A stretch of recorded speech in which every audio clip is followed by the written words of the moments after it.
Live from the Rio Grande Valley, this is CBS 4 News. Working for you, Weekend Edition. Hello, and thank you for joining us on CBS 4 News Weekend Edition. I'm Karina Vargas. After battling COVID-19, many are relieved to get back to normality. However, that has not been the case for many RGV residents after realizing that their health is not the same. CBS 4's Xochitl Lagunas has a story. Surviving COVID-19 is what many look forward to. I am working, but I'm having to leave early some days because I'm too tired. And my head hurts. It's been 2 weeks since Carolyn Vela has recovered from COVID-19, but the symptoms continue. And I'm still going through because I'm still doing the nebulizer, as I told you last night. I'm still having to take my cough medicine. My voice comes and goes. It gets harsh. The headache is pretty profound. Sarah Cantu is also a survivor and a teacher who has been recovering after 6 months. The singing with the kids and everything, like, I had to kind of like tone it down a little bit because I would get winded and everybody would get scared. Although her health isn't the same, she remains grateful. Like, I'm grateful, you know, to God that me and my husband were able to survive this and be able to say that we're survivors of it. Health Authority Dr. James Castillo says the cause of COVID aftermath effects are uncertain. This is a very new illness, and so that we're going to find out maybe 5 years from now how it works. But right now, it's very bizarre behaving. Castillo hopes there's a better way to help people recover quicker. But as of now, he encourages survivors to get a physical checkup to determine if any damages were caused by the virus. Working for you in Harlingen, I'm Xochitl Lagunas. Survivors also expressed they want people to wear their mask and take the virus seriously. For more on the long-term effects of the virus, you can visit our website at valleycentral.com. And joining us now is CBS 4's meteorologist Andrew Shipley with your first look at weather. It's very gloomy out there, Andrew. Yeah, and it's going to be gloomy like that tonight and towards tomorrow morning. Good news is I think we'll see some sunshine by tomorrow afternoon. But just taking a look at the satellite imagery, you're still looking at widespread clouds across all of South Texas for you tonight. And temperatures, well, they really haven't moved a whole lot. It's still sitting at 72 in Harlingen, 71 in McAllen, 72 in Brownsville. And really over the next several hours, we're only going to be dropping maybe into the upper 60s, and that humidity, yeah, that's going to be up overnight as well. We're still seeing dew points around 70 degrees, and you look at the chart there, you get a 70, yeah, that's muggy, it's icky, it's gross to be outside, and it's also allowing for some patchy fog to start to develop, and we're already seeing a dense fog advisory for our coastal communities until 9 a.m. We could see a few more of those popping up over the next several hours, but I do expect, again, 68 degrees probably is where we're going to be bottoming out tonight. McAllen ISD employees were able to get their vaccinations ahead of schedule before the general public. McAllen distributed 1,000 doses of the Moderna COVID-19 vaccine on Friday. Pre-registration was required for the general public, and some school district staff not on the priority list received the vaccine. The Hidalgo County Chief Administrative Officer for Health and Human Services says the school staffs are there to help. In the elementary schools, there might not be a nurse, there may be a principal doing the testing of their staff and their children every day. All right? So any of those people who are exposed to that type of scenario, they're looking at getting vaccinated. We're giving a limited amount of vaccine to those entities that are in turn helping us vaccinate others. It's not clear how many vaccines were set aside for McAllen ISD employees. The superintendent says that there are 52 people within the district working with the city, assisting with the vaccine process. And the state's Tier 1B list, a group currently eligible for the COVID-19 vaccine, recently expanded to include people with Down syndrome. A local Edinburgh family says they are excited for this news and have already scheduled a vaccination appointment with UT Health RGV.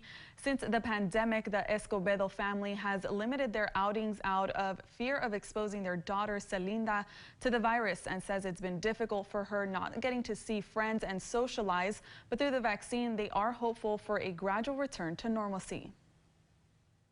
It will be some sort of relief that you know, she'll at least be protected and can, you know, resume some normal activities, and you know, and we're just hoping that many of her friends also get vaccinated, and maybe we can start getting together again.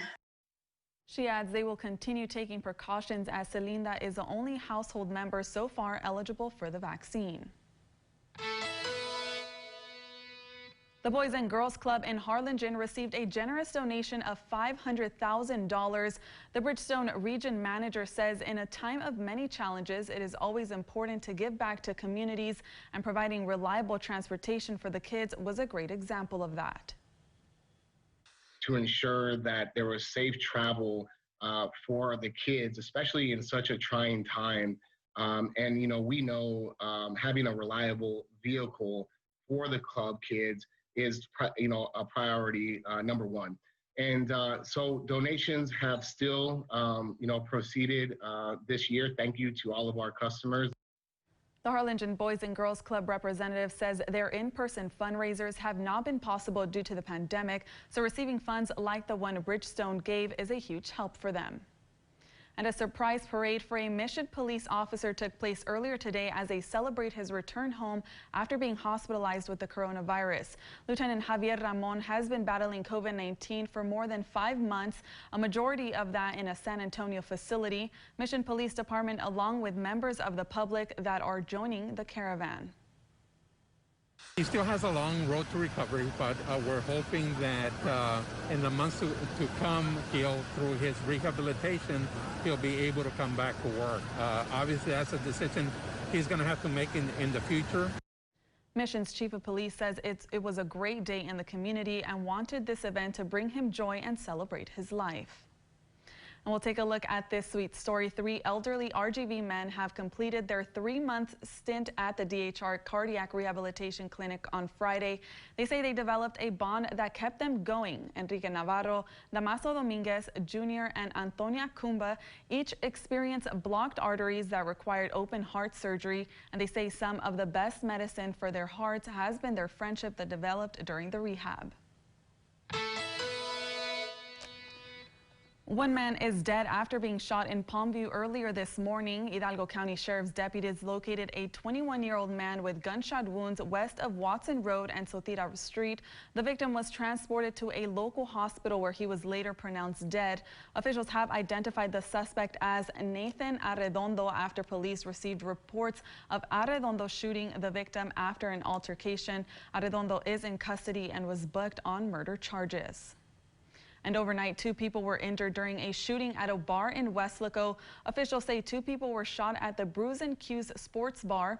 The victims were transported to a local hospital. Officials say they are in stable condition. The Weslaco Police Department is investigating this incident. Coming up, a lucky winner has bought the $1 billion Mega Millions jackpot. We'll share exactly where that ticket was sold. And President Biden is addressing the COVID-19 crisis, what he has to say about his plans to combat the virus when we return from the break. Texas, where our pride, strength, and unity keep our spirits high as we march forward. Showing our pride by saying, "Don't mess with Texas," means we got to step up, walk the walk, do our part to keep Texas clean and safe. Because after all these years, all these miles, all these traditions, for all us Texans, including me, George Strait, don't mess with Texas means don't litter. Life's full of little accidents, and Hyundai Tucson's lane keeping assist can help make sure they stay little. Get 0% APR plus $500 bonus cash on the Tucson, or up to $3,500 in savings. See your Rio Grande Valley Hyundai dealers today. Because of this, we built the most powerful Ford Explorer ever. Because of this, we built Ford Expedition with best-in-class towing. Because of this, we built Escape with Ford Copilot 360. And because Ford SUVs are built for this, you made Ford America's best-selling brand. Get 0 for 72 plus $2,750 cash on Explorer or $13,000 in savings on Expedition at your Texas Ford dealer. I think the best fashions, the best designs, even the best rooms borrow a little from here and a little from there. At Rooms To Go, the incredible selection of styles makes finding it all easy. So you can go piece by piece or room by room. As long as you love what you put together, there's no wrong way to get there. And because it's Rooms To Go, You know it won't just be affordable, it'll be amazing. Anything's possible at Rooms to Go. Life's full of little accidents. And Hyundai Tucson's lane keeping assist can help make sure they stay little. Get 0% APR plus 500 bonus cash on the Tucson or up to $3,500 in savings. See your Rio Grande Valley Hyundai dealers today. Someone bought a winning ticket for the $1 billion Mega Millions jackpot at a grocery store outside of Detroit. The ticket that won the third largest lottery prize in U.S. history was sold at a Kroger store in the Detroit suburb of Novi. The win came just 2 days after a ticket sold in Maryland won the $731 million Powerball jackpot. We play every week, my husband and I, so in every week, you know, it's a $1 winner, $2 winner or something, but to win that much money in one time is just incredible. The winning numbers are 4, 26, 42, 50, 60, and the Mega Ball is 24. No winner has come forward yet. Broadcast legend Larry King died this morning at Cedars-Sinai Medical Center in Los Angeles at the age of 87. King's company Aura Media announced the news on Twitter. No cause of death was given at this time. King was hospitalized in late December after contracting COVID-19. Tributes to the late media legend began pouring in on social media once the news was announced. And Mexico's president said he's celebrating the decision by President Biden to reverse several hardline immigration policies put in place by former President Trump, including halting construction of the U.S.-Mexico border wall. The two leaders discussed migration, the COVID-19 pandemic, and bilateral cooperation yesterday during their first phone call since Biden took office. Residents are eager for immigration change. The executive order that is requiring that the construction of the border wall cease is very important to us. It stands as a marker of hate, racism, and xenophobia in our land, which is sacred for us. In Ciudad Juarez, the border wall appeared deserted with machinery and material lying around. Coming up, staggering COVID-19 numbers are raising concerns among health officials along with vaccination distribution issues. We'll bring you the latest numbers. We're tracking a few frontal passages this week. What does that mean to our weekend weather? Well, I'll tell you that coming up. Healthcare careers have dramatically changed this past year. Thousands of healthcare jobs are open for people with the right training. Are you ready to make a difference? For over 60 years, Southern Careers Institute has provided healthcare training for in-demand jobs in as little as 9 months, awarding students career training grants for those who qualify. With 31 certifications and 22 in-demand programs, Southern Careers Institute has helped place thousands of people in new careers. Visit scitexas.edu today. Southern Careers Institute. Get the training, get the job. Dinner with the Drakes tonight? Alexa, ask Buick to start my Encore GX. 4 fillets. You know this dinner's for their kids. Thanks for watching them. Where's the pizza? The Buick Encore GX. Get this low mileage lease on this 2021 Buick Encore GX for around $189 per month.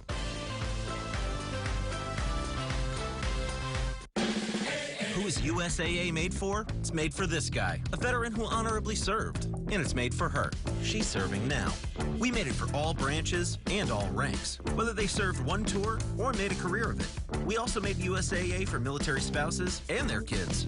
USAA is easy to work with and can save you money on auto, home, and renter's insurance. Become a member today. Call us for a quote. USAA. What you're made of, we're made for. In the Army National Guard, family means everything. Our parents, they were really supportive that all 5 of us would join. I got my education because of the Guard. I got to travel a little bit and experience a whole different culture. It helped me get my job, it helped me pay for my house. Being part-time really helped because I could have some opportunities that were still in education. Serving part-time in the Army National Guard instills pride that you and your family will share. Visit NationalGuard.com to learn more about part-time service. I believe in people. I believe in my community. And I believe in justice. I'm Alex Begum, the law giant. If you've been hurt by a bad driver, an 18-wheeler, or a commercial vehicle, and the insurance companies are trying to cheat or hassle you, tell them you're not alone. Tell them you brought a giant to fight for you. Alex Begum is the law giant. Call today for a free consultation. You're watching CBS 4 News, working for you, Weekend Edition, with Karina Vargas, meteorologist Andrew Shipley, and sports with Daniel Esteve. Today, President Biden assured the nation's mayors that his administration would be active and accessible partners, helping them respond to the COVID crisis. CBS's Skylar Henry is at the White House with more.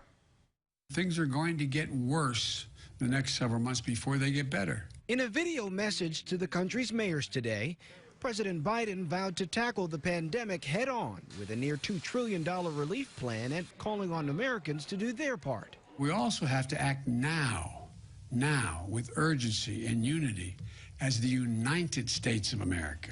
The administration is adamant about getting 100 million coronavirus vaccines into Americans' arms, but says that is not enough. In the next few months, masks, not vaccinations, are the single best defense that we have against COVID-19. This week, the president signed nearly 30 executive actions, some reversing significant Trump-era policies, but most address COVID-19 and the economic fallout. The White House acknowledges the orders are only a first step and will take some buy-in from Republicans. Vice President Kamala Harris's chief spokeswoman, Simone Sanders. Should we be actively involved in selling this plan and gathering support? Also a priority for the Biden team, transparency. Dr. Deborah Birx, the former coordinator of President Trump's coronavirus task force, tells Face the Nation the Trump administration's rhetoric was a problem. Communication is absolutely key. And so every time a statement was made by a political leader that wasn't consistent with public health needs, that derailed our response. Dr. Anthony Fauci today agreed. It was having to always be wondering whether or not it would please the president or not, or please certain senior staff members. And that's not the right thing to do. With the impeachment trial for former President Trump set for the week of February the 8th, there's concern many of these initiatives will be curbed, with Congress as divided as ever. Skylar Henry, CBS News, the White House. And a staggering tally tonight, the United States is hitting a total of 25 million coronavirus cases. That's about 1 in every 14 Americans. And deaths linked to the virus now top 416,000, the world's worst, adding to the crisis, vaccine distribution issues, and a mutating virus. CBS's Danya Backus in Los Angeles. Tonight, closures and cancellations at vaccination sites nationwide. The frustration mounting over supply problems. Today we've just run out completely. From hospitals to pharmacies, the vaccine crisis comes at a time when a more infectious UK strain could become dominant. This week, Jeff Wilson's Pittsburgh drugstore administered its last dose, not knowing when the state will deliver more. I asked for 1,000 doses and, they couldn't give me any kind of answer. In Texas, receiving doses is like playing the lottery. Unfortunately, we don't have enough to give to every provider in the state every week, and so we do have to pick and choose. New York's stockpile has run dry. Then there's Florida, where there are no rules to keep temporary snowbirds from getting shots. The governor now telling non-residents to go elsewhere. We're not getting enough vaccine. We have places that can do more, and we want them to do more. Super sites like the one at Charlotte Motor Speedway helping drive efforts to distribute the vaccine. The need increasing as other highly contagious strains have now been detected. Just go ahead and relax. This as healthcare workers worry about receiving their second dose. I'm feeling so much frustration and so much anxiety. I trusted the officials. I was like, okay, I am a healthcare worker. I have been going to work every day. COVID is going crazy, but applying for the second vaccine has been a nightmare. Danya Backus, CBS News, Los Angeles. A study on the impact of the pandemic on child development finds allowing kids to make more of their own decisions contributes to the positive well-being. Researchers in Germany found that autonomy supportive parenting was also linked to better outcomes for the parents. And a new study in the journal Health Systems finds British college students who went home for the holidays may have led to more than 9,000 new infections of COVID-19 across the UK. On average, researchers estimate an infected student passed the illness on to just one other household member.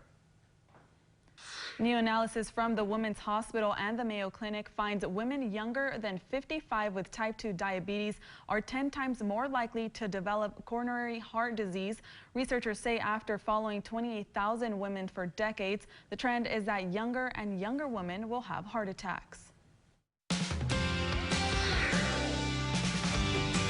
We're look outside our DHR camera in Edinburgh, and you can see still pretty cloudy out there. That's going to continue overnight. And the temperatures, yeah, they haven't budged much either since earlier this evening, as we are sitting in the low 70s, about 75 around the our 6 o'clock show. Yeah, only dropped 2 degrees in Harlingen, 73 degrees, 72 right now in Brownsville, 71 out in McAllen, Edinburgh, and La Jolla.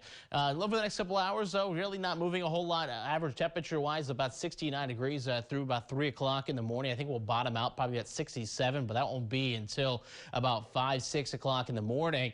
But again, cloudy conditions, that blanket of cloud. That's why part of the reason we're not moving anywhere. Plus the humidity. Yep, that's going to be with us as well overnight. And we are also tracking the chance for some patchy fog, especially along our coastal communities. And we're seeing that developing tonight. There's 5 in the morning. Look at South Padre, about a 1/10 of a mile visibility. Port Isabel, maybe about a mile and a half. So that's going to be with us through the morning hours. So that's why we're going to be tracking, I think, the worst fog, though I can't rule out patchy fog, though inland. And that's where we're also seeing that dense fog advisory is along our coastal communities. All of Laguna Madre, South Padre, down at Boca Chica, even Port Manfield could see a little bit of fog there tonight, and that goes until 9 o'clock in the morning. Now, the rest of the day still going to remain mostly cloudy for the most part, though Upper Valley, the better chance for some sunshine and even warmer temperatures where we are getting that sunshine. Look at Rio Grande City, 87 degrees now. The Lower Valley won't be quite as warm. Looking about 82 in Harlingen, 81 in Brownsville, 84 in McAllen. And by the afternoon hours, also the wind's going to be moving around as well. We're getting south winds 20 to 25, gusts to 35, though I can't rule out maybe as high as 40 mile-an-hour gusts by the afternoon hours. And that's going to help kick up the surf. We're looking at 4 to 6 foot swells tomorrow, 72 degrees on the island, as well as that moderate rip current risk. Now tonight we are having that warm front to our north. That's going to continue to push northward and out of our area, but you still see that kind of that unsettledness in the air through about 7 o'clock in the morning, that we are expecting as the wind picks up, get a little bit more mixing in the atmosphere. Again, that's going to help try to clear things out in the Upper Valley, though I think the Lower Valley will still see rather cloudy. And the clouds build back in overnight in towards Monday morning, but there's a cold front moving in. That's going to bring us a little bit of drier air, and you can start to see that moving in. A bit of a wind shift, but yeah, it's going to change the temperatures too much. 84 degrees, so still well above normal by about 10, 15 degrees across the valley. Now, that front, though, is going to stall and to our south and kind of slowly creep northward. So Tuesday, I do expect a rather cloudy day as well. High humidity kind of day. And then it's going to move back south as a cold front as you get in towards Wednesday, finally cooling us off, finally bringing in the drier air, more sunshine for us later on in the work week. And you can see that kind of that dip in temperatures down to 70 by Thursday. Then we'll slowly climb the ladder again. We've got another warming trend into next weekend as we're seeing temperatures back up near 80 by next Saturday. We continue to see maybe some 80s Sunday, Monday of the following week as well.